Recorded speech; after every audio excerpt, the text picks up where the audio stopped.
Welcome to the International Teacher Podcast with your host, Kent the Cat Guy, Jacqueline from JP Mint Consulting, Darian the Family Guy, and Greg the Single Guy, bringing you episodes from around the world about the best-kept secret in teaching. You got it, international education. Welcome to the show. This is Greg reporting from another episode of the International Teacher Podcast. How you doing, Kent? Yeah, awesome to be here. Thanks, Greg. It looks like you're up in the sky, and Yes. JP Mint is with us tonight. How you doing, JP? Hello from Mexico. Good morning, Mexico. I'm excited because our next guest is coming to us from a tent, a gazebo outside of a restaurant In during, Africa. during an orientation break, right? And it's Liam Hammer. Yeah. Welcome to the show, Liam. Thanks for joining us. Liam Hammer in the house. I really am. Thank you for having me. Delight to be here. You're our first guest from a restaurant. We have to address this because I said, "Are you in a tent?" when he first showed up, and he said, "I'm in the gazebo outside of a restaurant during an orientation dinner, and I have a little bit of time to squeeze this in." So this is our first head of school calling us in during the onboarding, and I'm so excited to talk about what does that entail in Zambia. Liam, can you kind of walk us through what does the onboarding look like? Right. Well, I mean, as you would know, and research knows, onboarding is really important. You've got to make a great impression. You've got to really help those new teachers get settled and their families. Yeah. And so we have a busy program for this week. So it's the first week, and we have about a 4 or 5 day program. And we do all sorts of stuff. So vision and mission, tours of the school, different bits and pieces. And we try and take them to different restaurants that they might like to enjoy later on. Because finding things out in Zambia and Lusaka is a bit of a surprise, a bit of an Easter egg hunt sometimes. It's not so easy to go to the website. Everyone does everything by WhatsApp. So we just try and give teacher a few tools so they feel a bit more comfortable when they're here. And of course, we'll talk about HR and processes and money. We've done the visas and all that, thank goodness. And we finish off with kind of the piece de resistance is we take them to a game park on Saturday, and they get to do like game drives and see elephants and tigers and all sorts, and they have a meal and traditional dancing, and they'll do it Zambian African style. There'll be a big braai, and there's normally some game meat. So they can try out warthog or kudu if they're feeling brave. And our teachers really kind of love that introduction. Like, come to Africa and we give you the African experience straight up. How many teachers came in this year, Liam? We've got 18 new staff coming in, partly because we had no one leave last year, so this year we had a bunch more leave, but we've also added 3 new classrooms. So my school's just been expanding, and we built a new primary school. We're expanding to 3 streams. We thought we'd start with just a third year 1, but we actually opened up year 1, year 2, and year 3, and I've still got parents begging for more. What are the most common questions you field with the new teachers once they get in country? Right. Oh, you have so many different questions about all sorts. And there's no silly question. I tell the teachers is normally in orientation, you're not really going to pick up everything. The best thing you're going to pick up is who do I ask when I need to know something, right? So we set them up with buddies. We set them up a social buddy and a work buddy because it's 2 different things. But then you'll have all sorts of questions. You have questions about banking, questions about how can I go running or riding, or is it safe to do this or that? And all sorts of questions. And a lot of it is just that brain rush at the first couple of days that everyone forgets.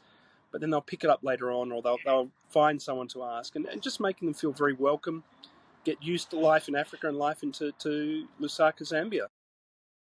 And how many onboards have you done here in ISL? Well, this is my first one. So I've been at ISL for 2 years. This is my 3rd year. So they onboarded me when I first arrived. Last year we didn't have any new teachers because no one wanted to leave. Right. Okay, so we're gonna go back now. So that we needed to address the gazebo behind you. But let's go back a little bit. Let's talk about your international journey. Let's talk about how did you even hear of Zambia? I think you're from Australia, so can you kind of walk us back to university in Australia? Sure. All right. So I can actually go back and I can tell you that I knew what I wanted to do when I was 16 years old, and I remember the day that I decided, right? Because, growing up as a teenager, I thought maybe I'll be an author, maybe I'll be a geologist, maybe I'll be a farmer. And I was at a Catholic boys' school, and we had one of those assemblies where people talk and you listen, and it was a brother talking about becoming a brother, but I don't actually think I heard about that little bit of becoming like a Catholic brother.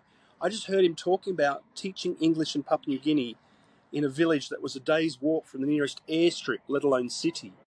And I was like, wow. So 16-year-old me just went, that's what I want to do. And so this is back the days before internet, right? So it was like, how do you find out? So okay, I need a teaching degree. All right, well, what do I need to do?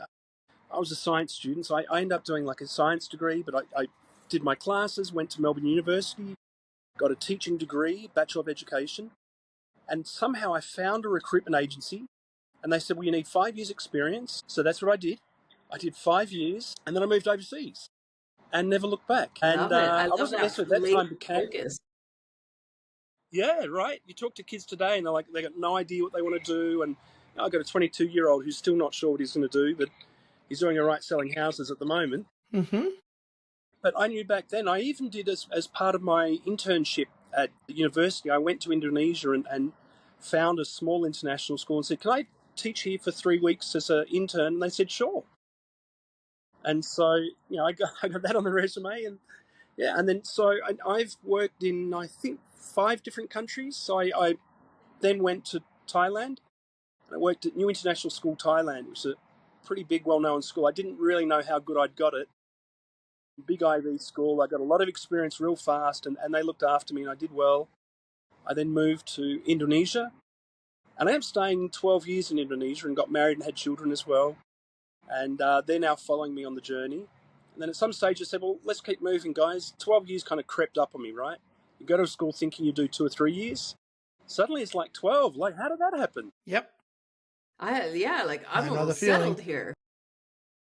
Yeah, and I bet a lot of teachers can kind of resonate with that, because there are some people that stay a long time in particular countries.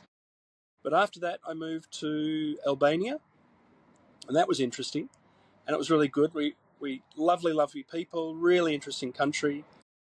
After Albania, I was in Malaysia, and from Malaysia, I then moved to Zambia. And how did I move to Zambia? Well, look, as international teachers would know, and particularly heads, you look for the school and the job, and then you weigh up whether that country's going to be great or not.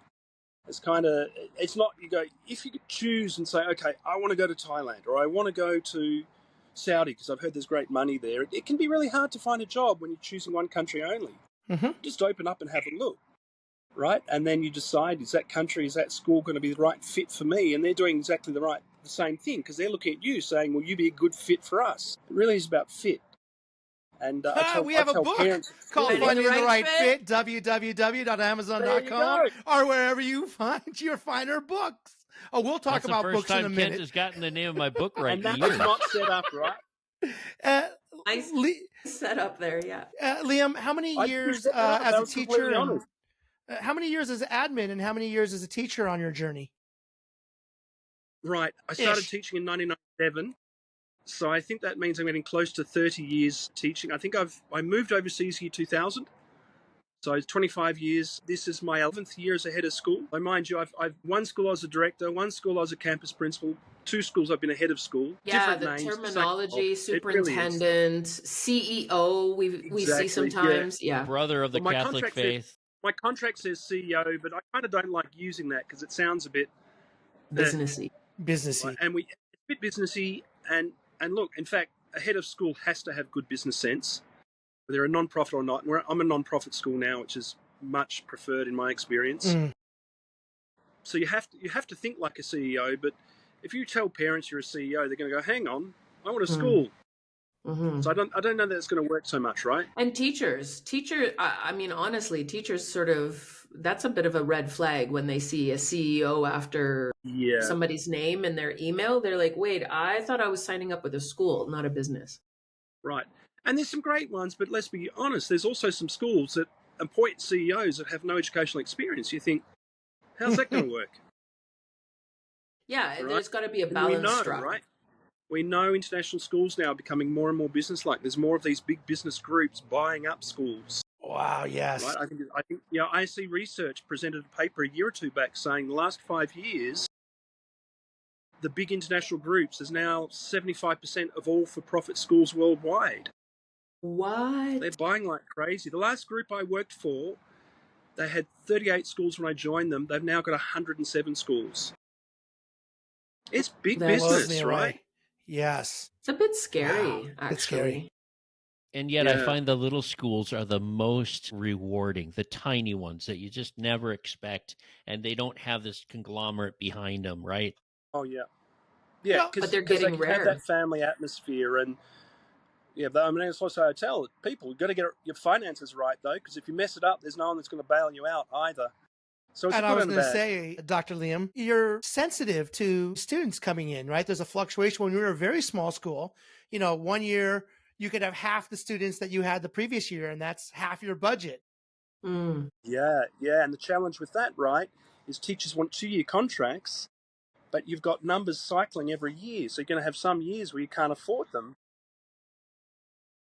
So you got to be flexible, right? If you're a teacher, you're an Yeah. administrator at these small schools, you would say that flexibility is a huge attribute, I think, in someone at a school like that. Yeah. Well, my school in Albania was like 270 students. It's not super small, but that's certainly on the small side. K to You need 12? to know all of them, but you have K to 12, and you have to wear many hats because everyone's got to put in. Mm-hmm. And that's I think when it's you more work start in small having schools. almost K to 12 specialists, right? K to 12 music specialists, K to 12 art, K to 12, like a lot of the specialist courses, they're going to do that whole gamut, I guess. Yeah, exactly right. So, Exactly Dr. right. Liam, you picked up a doctorate along the way. Did you get that in Australia before you went on your journey, or did you go to school along your journey? Yes. So actually, I counted the other day. I've done 17 years of higher education. Kind of made a habit of picking up extra degrees along the way. And yeah, most of them been done. So my doctorate was through Wilkes University, which is based in Pennsylvania. And they have a really good program where most of it's online, synchronous and asynchronous learning, but they also have residentials once a year. At the time I was doing it, it was Dubai each year for 4 days. But they've now branched out and they have one in Bali, they have one in Bangkok. They did have one in Panama City. I don't know if that's still going. So they have a couple of options where students can go to. So it was a bit of a mix, which is nice. So you didn't have to go to Pennsylvania each summer then? No, I did not. Okay. Oh, that's Right, great. I was going, but what I did do is I went there for my graduation. It was a promise to my family at the end, right? You've put up with me, doing all this writing and research, and okay, time to give you a reward. Let's go for my graduation. We'll go to the US for a bit. And so they loved that. It was really nice to actually visit the school in person. Very good. And can you tell us a little bit about that doctorate? Like in the sense of, do you have to write a thesis? Is it coursework? Do you have to defend a thesis? Yep. Yes, and yes. So it was an educational leadership. So they do a lot of leadership and a lot of curriculum work too. And you can go different routes a little bit if you want to be a bit more in curriculum or a little bit more in something else. It licenses it gives a US superintendent's license as well, or principal's license. Oh, wow.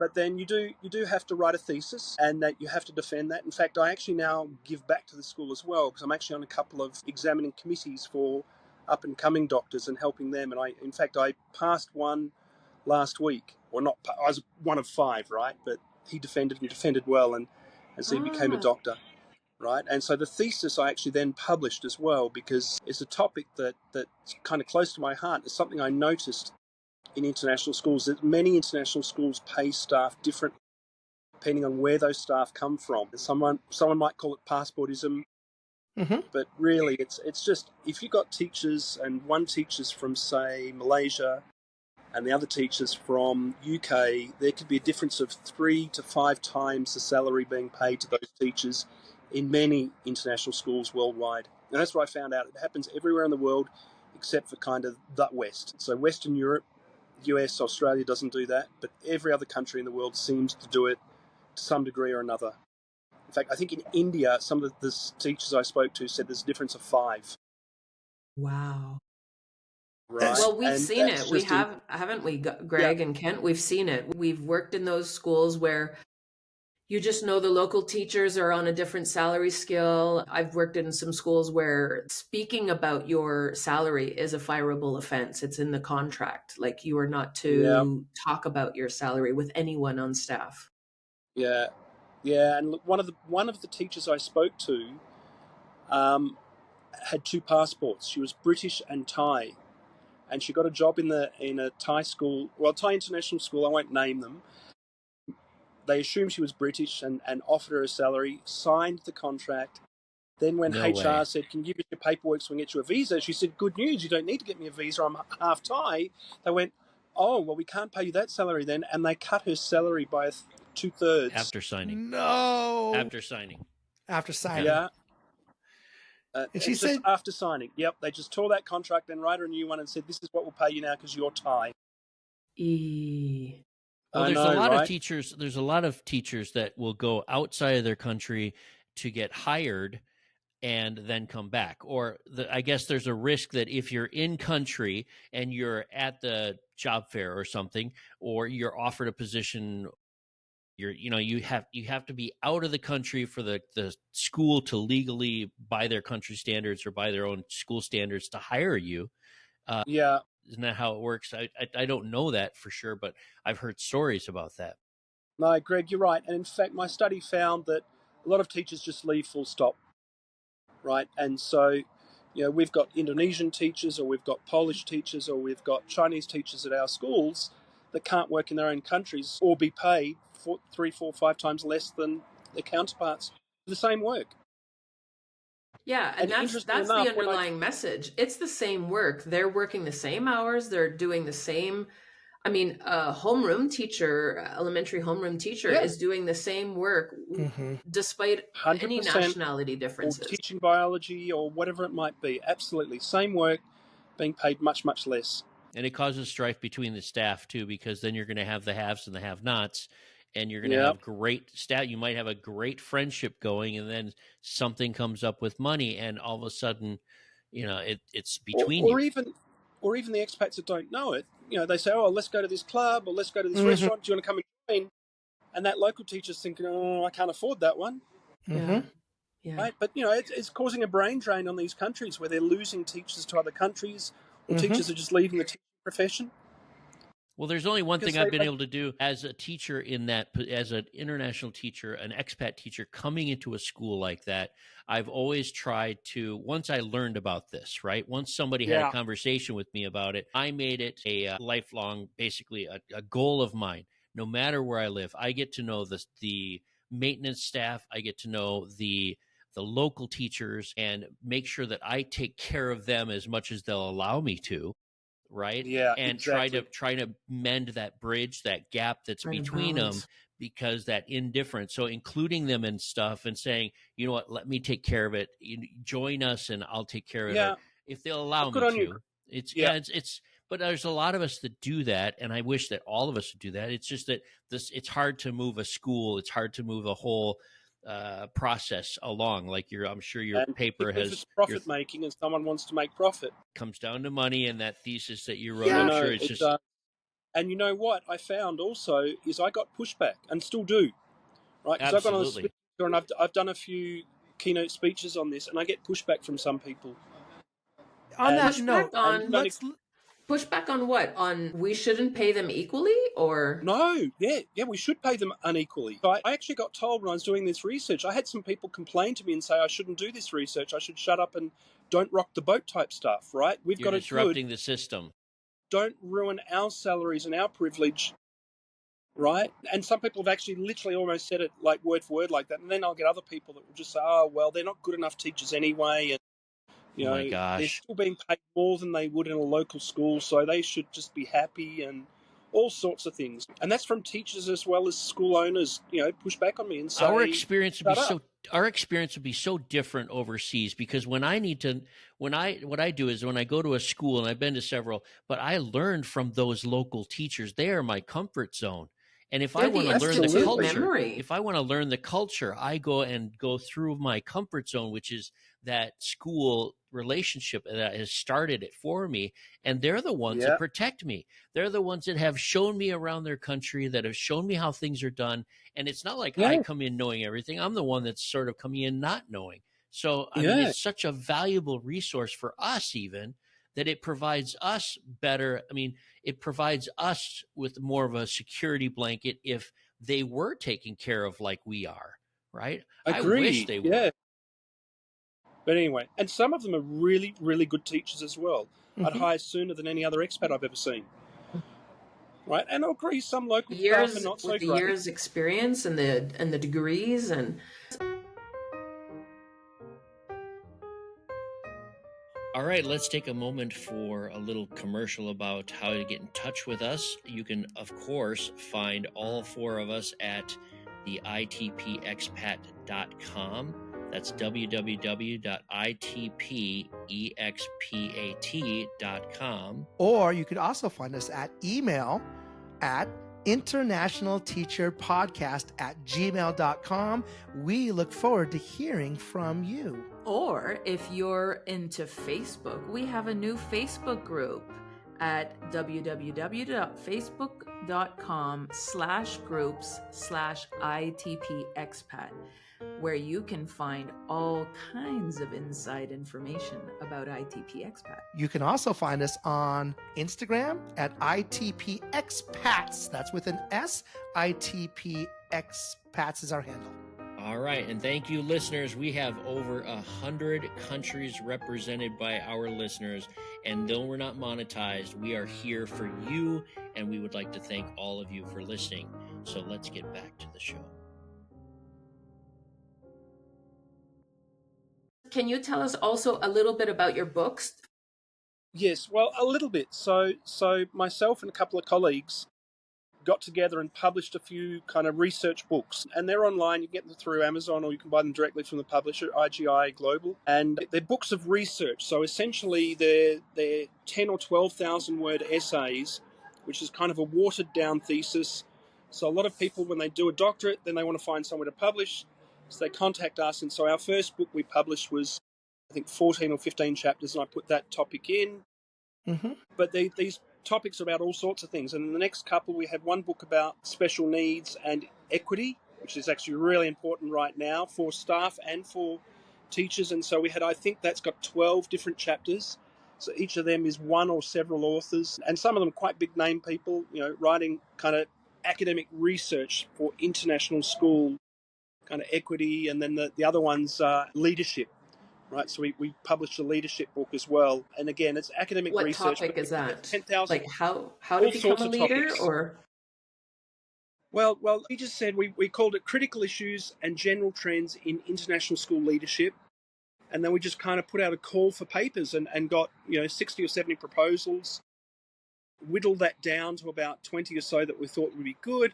They then had to make sure that was written, and then it's a double-blind process of peer review to actually then be accepted into that. So it's a bit like publishing a journal, except this is handbooks of research.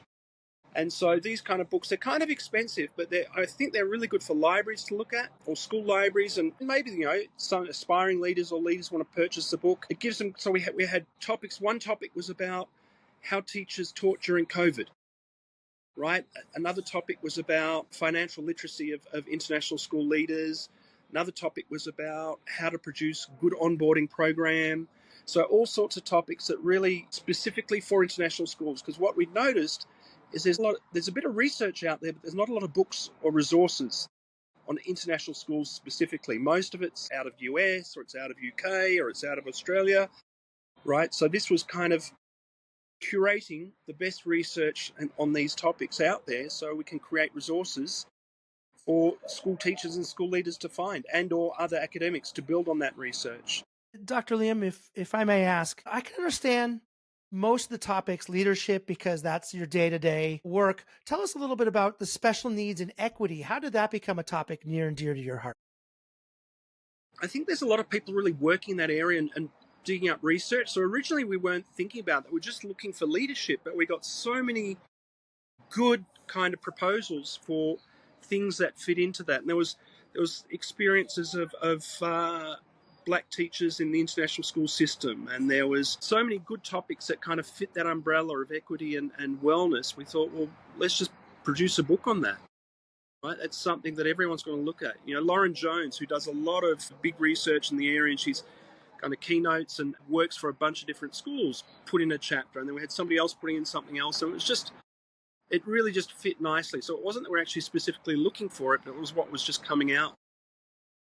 Well, I tell you what, if I was thinking about doing a doctoral program, and at one point I was trying to decide what my topic would be, my thesis would be in research. And what you're doing right now happens to be at the heart of what I have a passion for. Besides recruiting fairs and things like that, it's the onboarding process. And I wanted to just run something by you. My theory is that schools that invest in their onboarding process are investing in teachers, and they usually get teachers to stay a lot longer than schools that have no onboarding process or just skim it by. Can you give us some thoughts on that? Yeah, I think you're 100% correct on that. I think there's a bit of research already that's kind of looking at that stuff. Darn it. But you can still find a niche in there somewhere, right? Because all research, when you produce a research paper, it's like a brick, right? And you need each brick to sit on the other brick before it to create a wall, right? Because a single study doesn't prove anything. Absolutely. Right? It's all of them together. It's that body of knowledge. Yeah. And I love that. I think that you're doing it right now. You're at a dinner party. You're showing you're showing your new staff how things work in that area, in that city, and you're part of it. You're the head of the school, and you're a part of that onboarding. I've seen schools that the onboarding, you don't even see the superintendent. Sometimes you go to schools and you land in the country, and they're the first person you see. Yeah. You might have interviewed with them, and then you're the first person. Wow. Do you do that too? You meet them at the airport? Yep. Meet them at the airport, right? And then share it out when there's a lot. So I get the senior leadership team to do that too, because a lot of my job is actually building and mentoring the senior leadership team to all potentially become heads of schools down the track anyway as well. In fact, my last head of primary from last year has just got a head of school job in Cameroon. Yay. Right? Congratulations. So I wish her well, right? And I think it was really well deserved. But yeah, I think you're right in that investing in your staff early, onboarding starts from the moment they've signed the contract. Yeah. You onboard them all the way into the school, then you're onboarding them for that first week at school, but then you're onboarding for the next 6 months as well, right? So the onboarding is a process. And I think you're right. If you spend time on it, it comes back. I just read something interesting on LinkedIn. It was a fellow school leader that I had connections with through the Principal Training Center. And he wrote the rule of 666.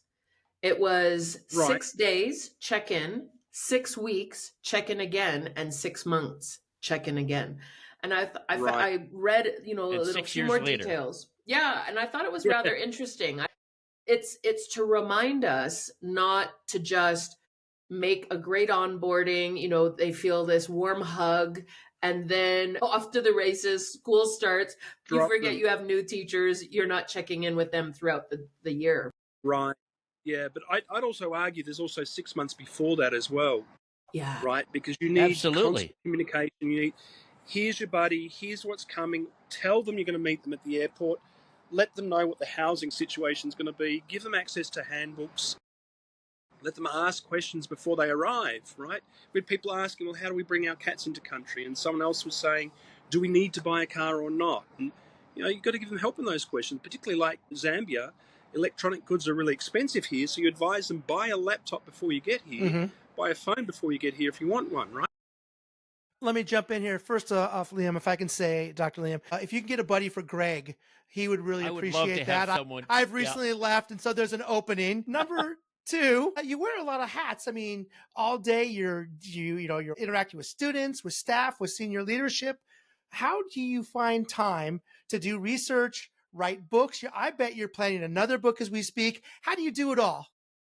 Right. I don't know. You just make time, right? That old adage of ask a busy person.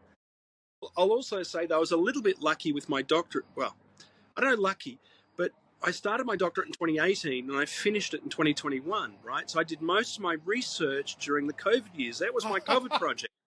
Hey. Nicely done. Nicely timed. Someone said a COVID project was making pizzas. Someone else said a COVID project was learning Mandarin.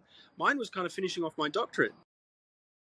I had a friend that said, if you can't finish your book during COVID, Greg, you might as well just give up. It's never going to finish. Swear to God, and I published it right after COVID. So I was sort of like saying to my friend, oh yeah. But he had to actually say that to me, which was crazy, right? I think you're a rolling stone that gathers no moss. That's one of my favorite quotes. And if you are a head of school that is definitely doing so many vast different amounts of things at the same time, that I agree with Kent. I don't know how you find time with it, but our best leaders are very similar to you. They are all the kind of people that are not stopping with anything. They're wearing so many hats, and yet, even though you have all of these things going on, you still have time for your staff. You know, I like that open door, like schedule it, but it's open, but just let me know so I can prepare and be the best here for you. Right? Yeah, exactly. And you have to have an open door policy. You have to have time for staff to answer their questions. And you have to recognize their fears and concerns, right? If somebody's worried about something, you need to be able to address that in a timely manner or find someone that can help you address that. Because I've also got a great team, right? It's not a one-man show. You're right, a head of school has got many hats. I was meeting builders this morning. We've got a huge building program going on. I met some people from a recruitment company who were flying through. Teacher Horizons were here today. I gave them a tour. We're doing the new program. I spoke with the board a little bit. There's a bunch going on, and a lot of my job is about delegation and allowing my staff and team to do things. You're right, you need to be present. I've been at schools where the superintendent or the head was never around and you didn't even know who they were. That's not me. That doesn't work. Right? You have to be present, but you also have to be able to step back and let your secondary principal do something or your head of HR run something. And today I brought over a Zambian teacher to do an hour session on language and Zambia culture because she knows more than me about Zambia, right? Delegation. I had one thing for you I was going to mention to our listeners is that when I first started teaching overseas, I was thinking, well, they're a superintendent, but they're not like in the States or in other countries. A superintendent has 10 schools or 50 schools or whatever, how big their district is. And I was under this misinterpretation. And then I followed and I got to know a very, very good school leader. I won't mention him on here without his permission. But what he taught me is that it doesn't matter how many schools you might have been a superintendent for in another country. When you're in an international school, not only are you the head of that school and you're in charge of a team of leadership and maintaining all of the students and everybody's welfare, you are also you're the go-between, you're the ambassador for your school with the local culture and government even, right? Yeah. And the parents that send their kids to school sometimes are very important people in that country or internationally. And that's what I learned. And I'm sure you could speak a little bit about that as an ambassador to the culture, right? Yeah, absolutely. You have to learn fast, but you have to recognize that the teachers, and we've got some great teachers and there's nothing wrong with them, but you need to remind them sometimes that this is how it works here. So I had a teacher that wanted the year 8s to do a debate about LGBTQ in Indonesia when it was illegal to, and it's like, no, buddy, you can't do that. And it's, oh, no, we have to, because if we're not going to teach them now, when can we teach them? Cultural and blah, blah, sensitivity. Blah. And it's like, well, no, it's not worth going to jail over, right? And somebody else was talking today, and some of the teachers tonight have just come from Saudi. They're at Saudi for 8 years. They loved it. But they said they had a teacher that had written something bad on social media about the king. And it was like, you know that. Long-termers know this stuff. But sometimes your new teachers don't really understand just how critical that can be.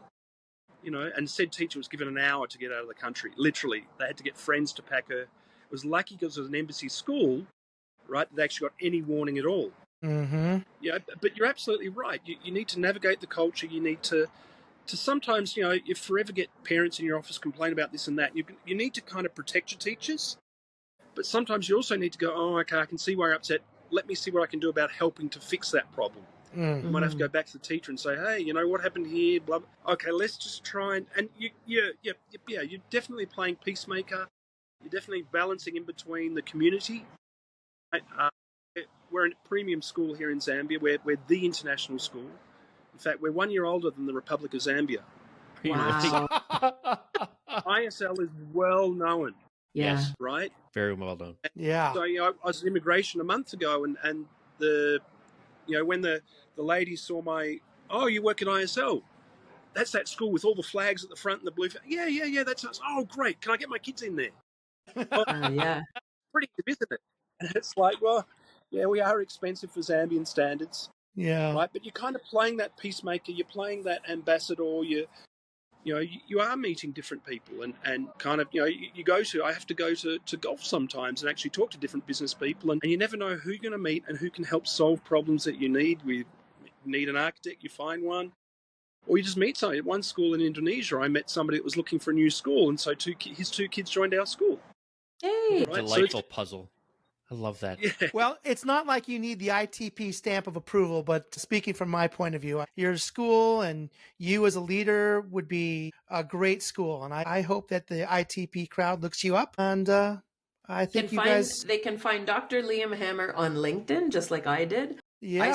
I saw Liam's posts, and I saw your books being advertised, and I reached out. Can we switch gears a little bit? Because I know it's July/August, and we're talking about onboarding, but there is something else that is just around the corner, and that is recruitment season. Already we're thinking about, October is just around the corner.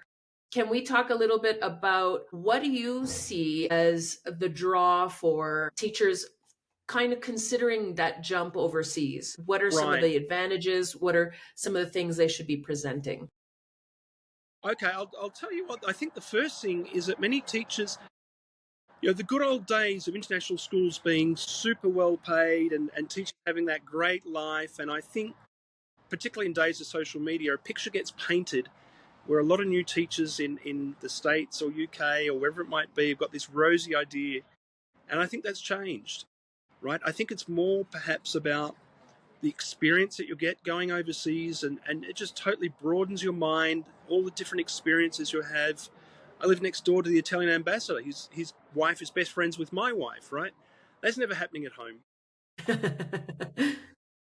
And all sorts of things like that. And you get some great experiences teaching in these schools. And certainly in my experience, most international schools, the behaviour of children is wildly better than it would be at schools that you'd be working at, certainly that I was in Australia. A quote that I've remembered for years and years was, and this is one of the teachers my first year at NIST in 2000, and she said, talking about behaviour, she said, "I've died and gone to teacher heaven," right? There is no behaviour issues, and I think that's a really nice thing. You'll get some wonderful experiences. You will see the world, but having said that, schools don't want teachers that are just going to do 1 year, 2 years in every different school and keep bouncing around, because those kind of teachers are not so committed. It takes a good 6, 8, 12 months to get used to the school you're working at. So really, you've got to give 2-3 years minimum to give it a fair crack. But look, there's a lot of IB schools. You get a lot of IB experience and chances to get IBs. I know many schools want that. Teachers want to get that experience. And it can be really rewarding and fulfilling for teachers to come to these different kinds of international schools. And it can be better pay, but not always. And it can be really crazy lifestyles. You have the whole kind of embassy parties, and you can have the long boozy lunches in Asian, the big Asian cities and those kind of things. Or you can come to Africa and you can do all the different safaris and things like that. Yeah, so glamping, boozy brunches or bubbly brunches. I mean, the lifestyle can really hook you in, and before you know it, you're not saving anything. But there is that possibility of sort of skewing too far to that lifestyle, that international lifestyle, jet setting off to the Maldives to dive. Yeah.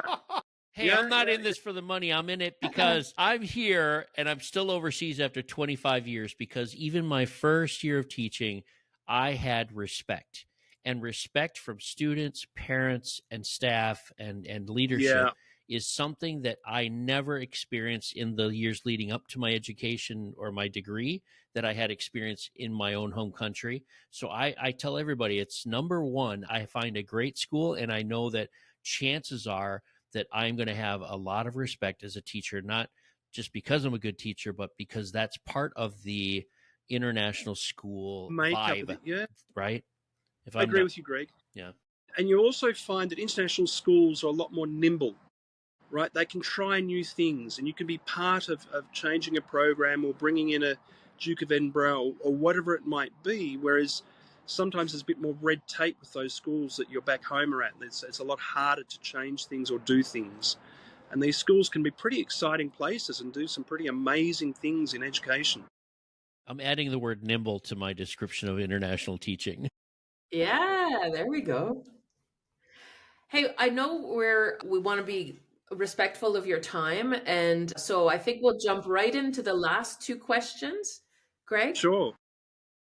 All right, Liam, how about the first question is, as you travel overseas, name 3 things that you take with you to make you feel comfortable in that new country, and you're not including anything with a heartbeat, so not your kids or your wife or anything, or Right. Kent or anything like that.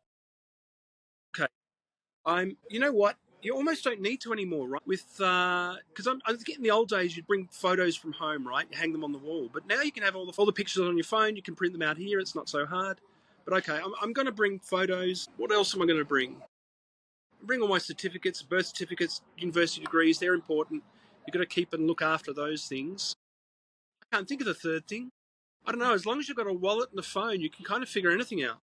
That's my go bag right there. The wallet and phone. You know, well, I mean, when I first moved overseas, right, you didn't have Google Maps, you didn't have phones. I learnt to drive Bangkok and Jakarta on paper maps, right? I think the teachers these days are so easy, right? You know, the number of dictionaries and language books that I have, yeah. And books were so heavy. Now I just use a Kindle. Mm-hmm. Yeah. Yep. The other question we have is there a police story that you can share with our audience? Safe for work, safe for head of school, police run-in in all your travels. Okay, I'll give you 2 quick police stories. One each. Well, limit you to 4, okay? Notice that he had a lot he had to sift through very quickly. So one of them was I used a policeman as an agent to help get my driver's license in Indonesia, right, to shortcut all the queues. And so he actually turned up in a bright orange police car and said, "Follow me." And there were me and 4 other teachers, and he blew through. He put on the lights and sirens, and he drove through the bus lane, and we blew through every red light, and then we got everything done at the road tax authority, whatever it is, got our licenses in about 20 minutes, and that cost us about equivalent of $28 each. Very nice. And so the other one was a lesson for me, right? I made a comment on LinkedIn about another school when they said, "Oh, you know, we've got MYP, blah, blah, blah." And I said, "That's really interesting. I thought you lost your MYP authorization." And then it came back and bit me because they reported me for false crimes on the internet. And then they found out that I had the title of head of school in Indonesia, where there is no equivalent of head of school. So actually I think my visa at the time said I was an academic coordinator.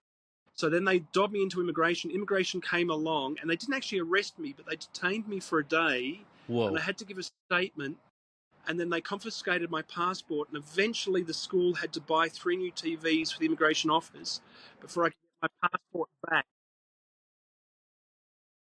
Okay. Wow. So I wasn't quite arrested, and it wasn't actually police, it was immigration, and that was... Yeah. Wow, that's harrowing. harrowing. So a LinkedIn comment could lead you... dealt with something they didn't like. I love that. Hey, let's go through, get final comments from everyone. Dr. Liam, you are fascinating. I could continue to go on. I know you have dinner waiting for you and 18 new teachers. So let's go through final thoughts. JP, let's start with you.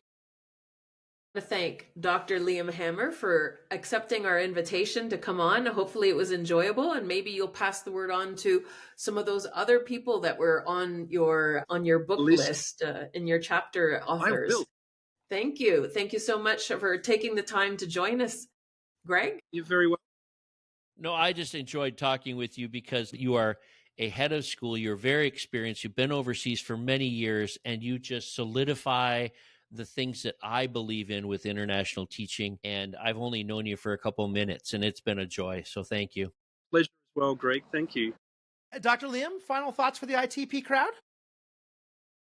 No, this was a lot of fun, right? I mean, final thoughts. International teaching is varied. It's fun. You learn a lot. You learn a lot about yourselves, and you kind of grow.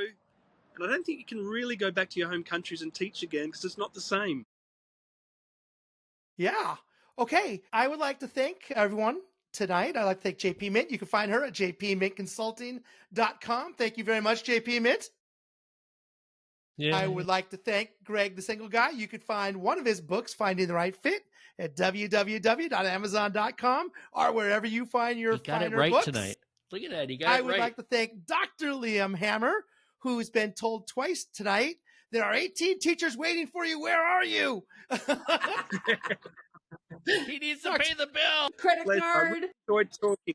All right. Thank you so much, Dr. Take care. Liam. It's been great. Thank you, Thank Doctor, so much. Okay, Yes. Bye-bye. I'm Kent the Cat Guy, and you can find me in Bellingham, Washington. Good night, everyone. Thank you, Kent. Awesome. All right.